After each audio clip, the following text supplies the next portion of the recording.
But Brandon, let's move on into our next topic. Going from the ACC, moving into the Big Ten, talking about a team that got a big win this weekend. The Michigan State Go Sparty. Not really Go Sparty because I was hoping the Wolverines would win because then my pick of them winning the Big Ten would be true. But besides the point, they get a big 14-10 win over Michigan. Huge upset special this week from the Spartans. And because of this win, you now have Michigan State sitting in the Big Ten East with a record of 2-0 in conference, 4-1 overall. They're undefeated. Also are the Buckeyes. Also are the Nittany Lions in the conference. So, Brandon, I'm going to lay it out nice and simple for you. Big old meatball in front of you. See if you can hit this out of the park.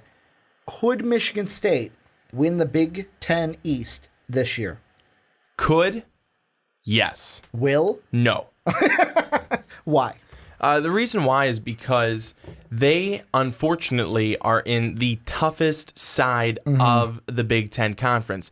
You're not just in with, Michigan, and then it's not just Michigan, Michigan State, Minnesota, Indiana, Illinois. You've got Michigan and Penn State and Ohio State. All the big guys, all the big brothers are all fighting you on the same side. And with how good Penn State has looked, even though they got off to a slow start last week I know what on the road at fans Northwestern. are going to say, though. Sparty fans are going to go, but we beat one of the big brothers this past week, Brandon. You did. We beat Jim Harbaugh. We beat his khakis. They're going to say that. I know you did. That. I mean, there's no one who's going to deny that, and there's no one who's going to say that wasn't a good win for you, because that's a huge win. You held down an explosive Michigan offense to 10 points. You held down a very good Michigan team, but you didn't beat the best brother. No. You certainly did not beat the best brother. Not this year. You still, again, you have to work and go against and deal with Penn State and Saquon Barkley. And Ricky, this is another thing that I had texted you this past weekend. Didn't have too hot of a week. He picked it up in the second half, but still not a Heisman week. He ended up having 75 yards rushing and 2 touchdowns. For the way that Northwestern played against, and they keyed on him the entire they're a good game plan. First half. They were able to key on him. I think he had at halftime. I don't know if he had the first touchdown at the half. He had it in the second half. He had 8 carries for -1 yards, I think, at halftime, and then a catch for 8 yards or something like that. I mean, they did a great job. Northwestern did defensively of holding him down, but then they still come back. Penn State does to get the win, 31-7. And then Ohio State, they continue to roll. There's a lot left to go here for Michigan State. Is this a absolute great step in the right direction for Brian Lewerke and the Spartans? Especially after last year? Absolutely. People are going to take you seriously again now. We didn't take them seriously. In terms of what you just said, too. We didn't take them seriously in our previews. And you're 2-0 in your conference. You drop Michigan now to 1-1 in the conference. You could, if you're Michigan State, when you come up to that game against Penn State, you could be 7-1. You could be. But then you have to play Penn State and play Ohio State back-to-back games. I don't think you win both of them. I don't either. I don't. And the one thing, kind of a quick aside really quick, because you brought up the Saquon Barkley thing. You know what I found really funny at the end of the day on Saturday? Saquon Barkley has the game he has. It's like, not really a Heisman stat line. Then you see Bryce Love, the kid I brought up, 152 yards and a touchdown. Who did he play? I know he played Utah. Utah, top 20 team. But also, I just found that funny. I'm like, Bryce Love, really good week stat line wise. Saquon step back, but back. Do you know how many people watched that game and saw him get those 152 yards? In your mind, 0.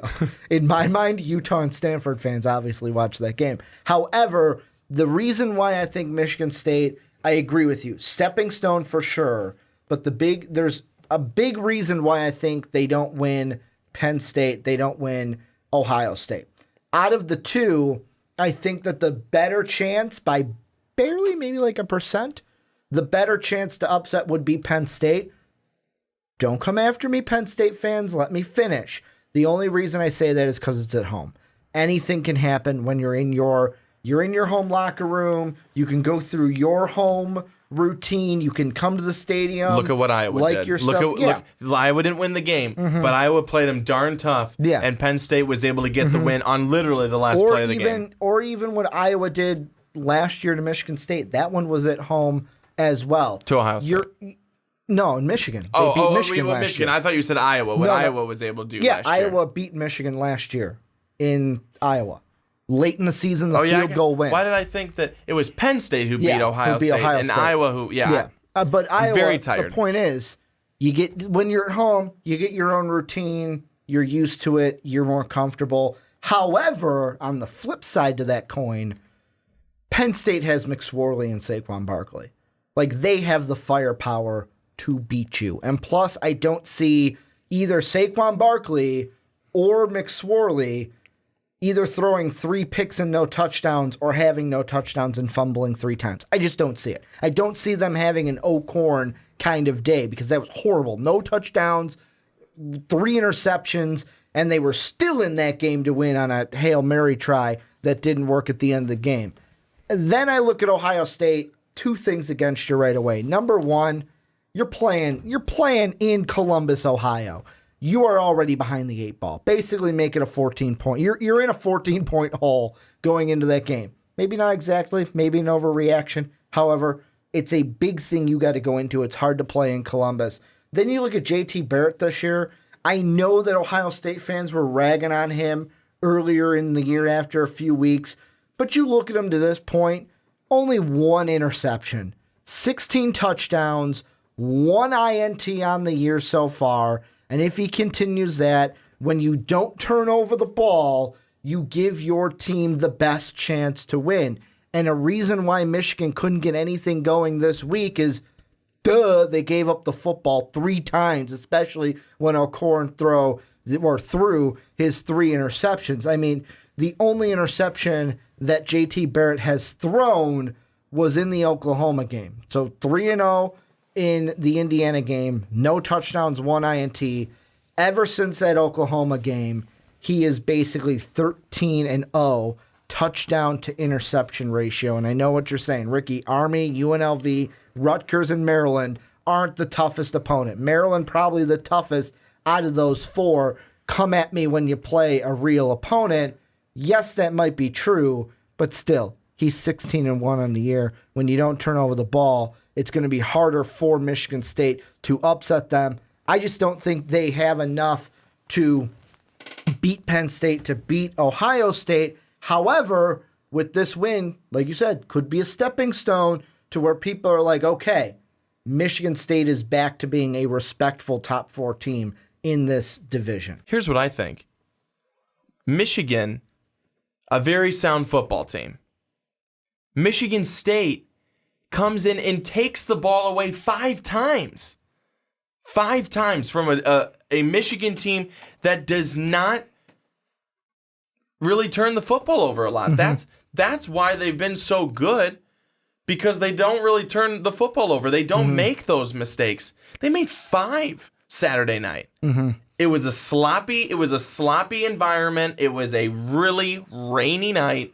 Bad weather, especially in the 4th quarter. Kind of like, what was it, Notre Dame, NC State last year? Was that the Typhoon Bowl? Oh, goodness. From last year? Yes. That's what I thought when I saw on Twitter where it was like, man, Michigan and Michigan State are playing a Typhoon Bowl. I'm like, is it anywhere near Notre Dame? And I believe it was NC State last year. Right. In the game that you even said they shouldn't have played that game. They shouldn't have played that game. Shouldn't have played that game. But go on with your point. I just had to interject. No, you're fine. It's that Michigan State fans should be very excited about their defense, because I understand it's John O'Korn and it was in Wilton Speight, who's lost for some time now.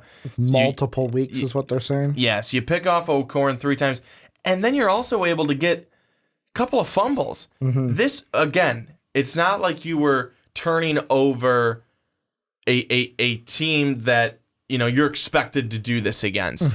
you're turning over the Michigan Wolverines, the at the time number 7 Michigan Wolverines. You have to be, if you're Michigan State, very pumped, very excited, not just for this one, but for the future. Because take a look at it. We saw, and you and I just mentioned it here early in this segment, is that what Northwestern, not a team probably at the quality of Michigan State, but a Northwestern team that was really able to take out Saquon Barkley, a lot of people's Heisman favorite this year, took him out for the entire first half. If this Michigan State team is able to do anything like that against Ohio State or against Penn State, there's an opportunity there. There's a possibility there. There really is. And look at the way that Ohio State played against Oklahoma. They didn't play well. Now, Oklahoma's a different team. They've got a better offense, but their defense, I don't necessarily know if you could say is leaps and bounds better than Michigan State or even better than Michigan State. And they still lost. Ohio State still lost to them. Penn State still struggled in the first half against Northwestern. So it's not completely out of the realm of possibility. I don't think it will happen, but there is still that opportunity that Michigan State could beat one, possibly both of the big dogs on the strength of their defense.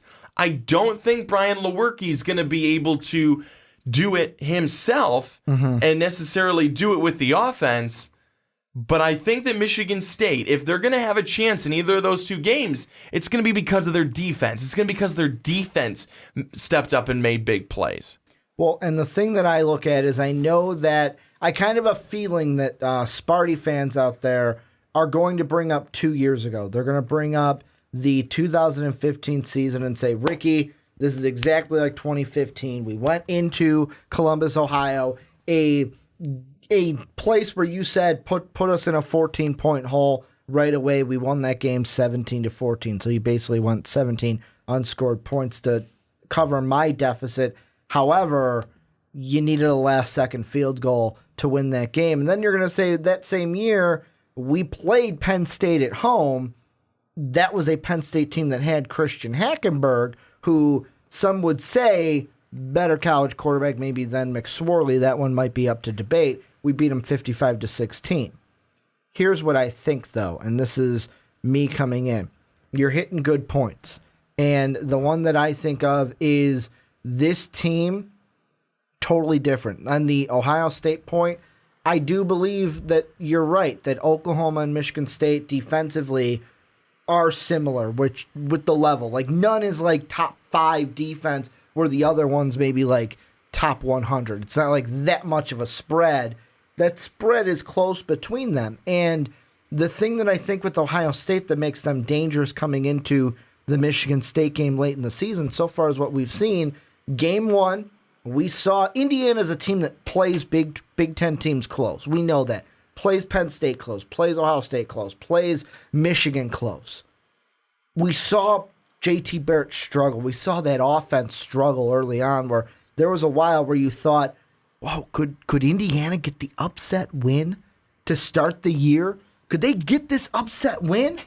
They ended up not. And then the next week, the 0 touchdown, 1 INT game to Oklahoma.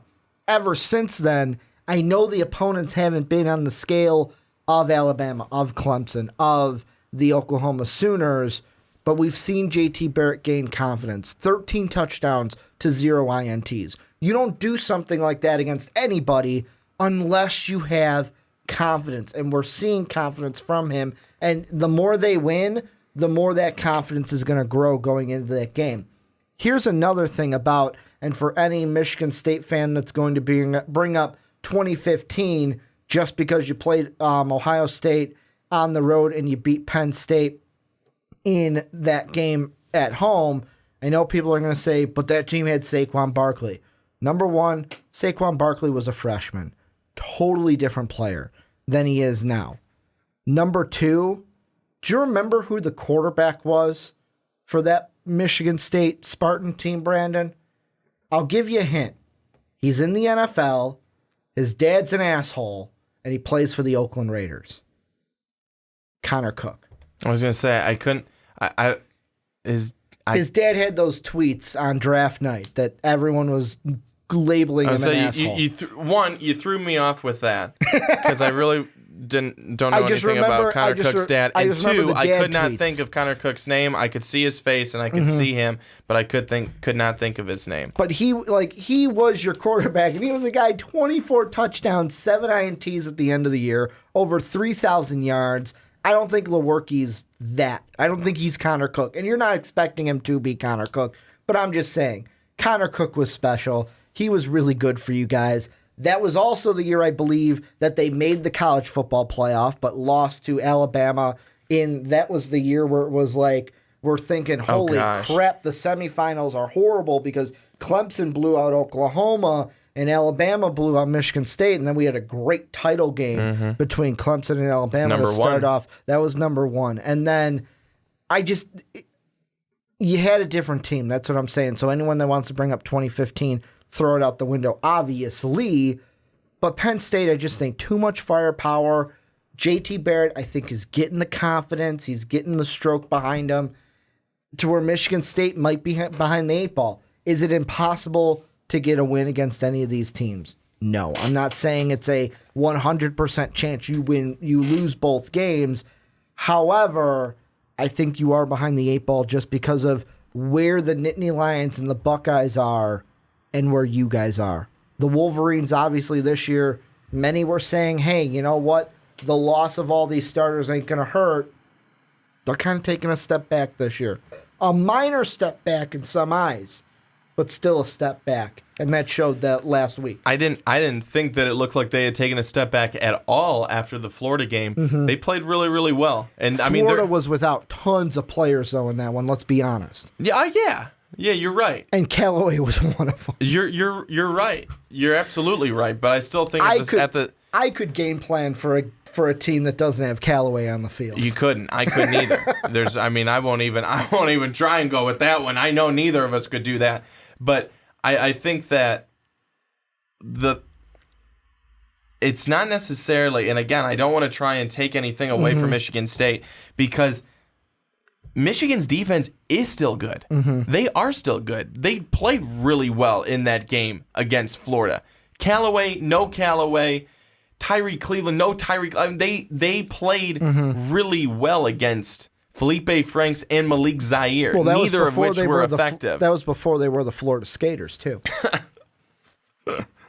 But I want to go back then to Michigan State again. And in the 5 games that they've played, they've given up 10 points, 14 points, 38 points to Notre Dame. That was the outlier.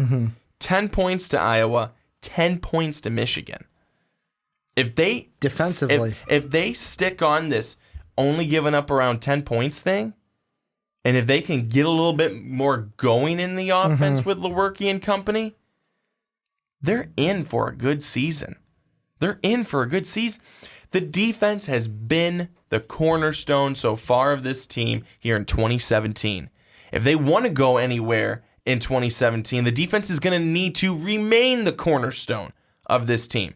It's that simple. And I mean, the one thing that I think about is I think that we're kind of getting ahead of ourselves talking about Penn State and Ohio State, because the last thing I'll bring up is we got to look at the games in between.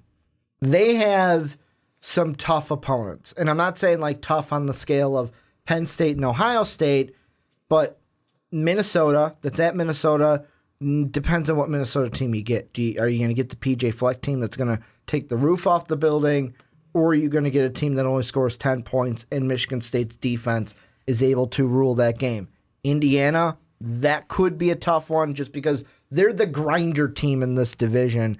And then you've got at Northwestern. Northwestern this year, obviously we talked about earlier what they did to Saquon Barkley earlier in this segment. They're winnable games, obviously. More winnable, I would say, than Penn State and Ohio State. But there's a chance even that Michigan State could slip up in one of these next 3. And I'm looking more towards the Hoosiers and the Wildcats for that to maybe happen. But we can't overwrite these next 3 even for Michigan State. No, you're right. You can't overlook it. I know that we're overlooking them a little bit because Just for we're the sake looking of conversation. sake of conversation, sake of the two big name games left on your schedule. I think that's why we do it. But this Michigan State team, I don't think either one of us are saying, "Yep, they're going to win it. They're going to win their side of the division. They're going to win the Big Ten tournament." Jeez, what is this, college basketball? They're going to win the Big Ten title game, and then they're going to move on to the college playoffs. football We're playoff. not saying that, but we're saying that, gosh, they are looking much better than they did last year. And with this win against Michigan, it's such a revived team and such a better effort, I think, that we're seeing from everyone all the way around. It's a team that they've got life back in them. And so far, there are only 2 teams in the Big Ten, going off of AP, obviously, not USA. Only 2 teams in the Big Ten that have gotten wins over AP ranked teams, Michigan and Michigan State. Michigan's obviously coming against Florida. Michigan State's obviously coming against Michigan. But I mean, Penn State hasn't played one yet. Ohio State 0-1. The next 3 teams that Michigan State plays, you have Indiana, who's 0-2 in conference. You have Minnesota, who's 0-2 in conference. You've got Northwestern, who's 0-2 in conference. So that could bode well for you that neither any of these teams have won a conference game, but there have been close games for these teams within the conference. I'm going to ask you, before we go on into our picks, any final things you think we missed when it came to the Spartans? No. This is what we do. We turn it on to you guys at the end of every segment. You guys tell us, what do you guys think? Could Michigan State win the Big Ten East, or the Big Ten Beast, as I usually like to call it? Or will they win the Big Ten East? Let us know down below in the comment section.